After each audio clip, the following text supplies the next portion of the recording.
Pantun berbunyi, anak haruan lima mati ditimpa punggur berdaun.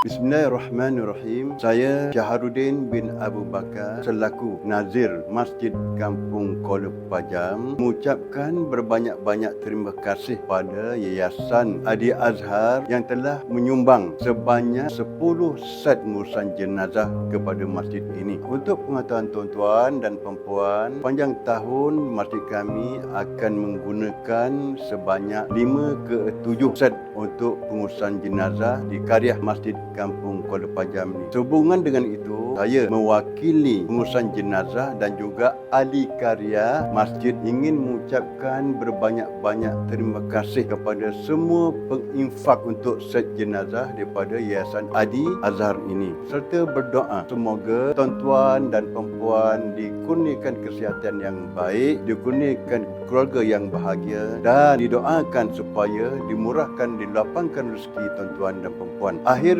kata, saya bagi pihak Masjid Kariah Kampung Kuala Pajam menutup ucapan ini dengan serangkap pantun. Pantun berbunyi, anak haruan lima mati ditimpa punggur berdaun. Budi tuan-tuan dan perempuan kami terima menjadi ingatan bertahun-tahun. Sekian, Assalamualaikum warahmatullahi wabarakatuh.